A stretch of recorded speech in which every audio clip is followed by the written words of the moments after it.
श्री राम समर्थ। नवंबर 23। भगवान कल्पना से परे हैं। मनुष्य का स्वभाव ही ऐसा होता है कि जितना हमारी कल्पना में आता है उतना ही हम सत्य मानते हैं, लेकिन इसका कोई विचार ही नहीं करता कि हमारी कल्पना कितनी संकुचित होती है। जो कल्पना से परे हैं, जहाँ कल्पना रुक जाती है, जिसे कल्पना बांध नहीं सकती, उसे कल्पना से कैसे जाना जा सकता है। जो ज्ञान से परे रहता है उसे हम अपने मामूली ज्ञान की कसौटी पर कैसे कस सकते हैं। वह हमारी बुद्धि से परे है, अतः उसकी इच्छा से ही हमें उसका ज्ञान होगा।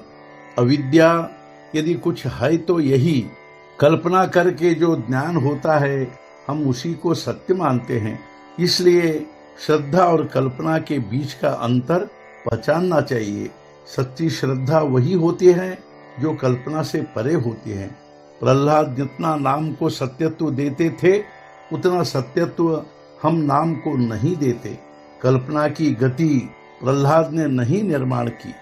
कल्पना के परे की बातें यदि इस तुच्छ संसार में घटती है तो भगवान कल्पना से परे हैं, ऐसा मानने में क्या हर्ज है।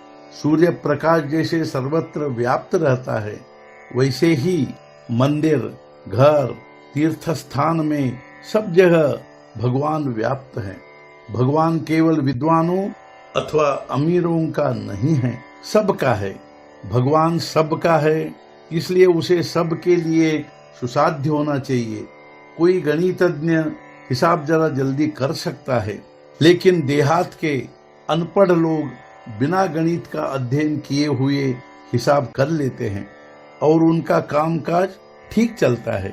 वैसे ही शायद विद्वान को भगवान शीघ्र प्राप्त हो ही जाए, लेकिन अनपढ़ आदमी को भी वह प्राप्त हो ही सकता है। भगवान की दृष्टि ऐसी ही है कि उसे हमारा अंतःकरण स्पष्ट दिखाई देता है। वह जैसा होता है उसके अनुसार भगवान हमें निकट लेता है या दूर करता है। मनुष्य का जन्म होते ही सभी नाते उससे अपने आप लग जाते हैं। वैसे ही परमात्मा आनंद रूप है, ऐसा कहने पर यह समझना चाहिए कि सब गुण उसमें आ जाते हैं।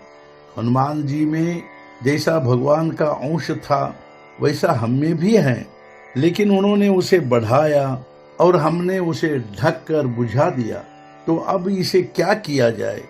तहसीलदार को साथ में चलने वाले सिपाही का डर नहीं लगता, लेकिन चोर को अपने साथ चलने वाले सिपाही का डर लगता है।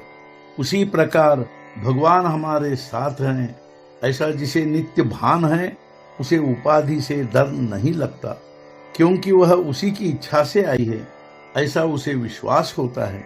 जो बीत गया है उसको हम भगवान को अर्पण करें, फिर शेष जिम्मेदारी भगवान की ही हो जाती है। आज का मुख्य विचार, जो निश्चित नहीं उसे कल्पना कहते हैं। भगवान है ऐसा निशंक भाव से लगने को ही ज्ञान कहते हैं। सद्गुरुनाथ महाराज की जय। जय जय रघुवीर समर्थ।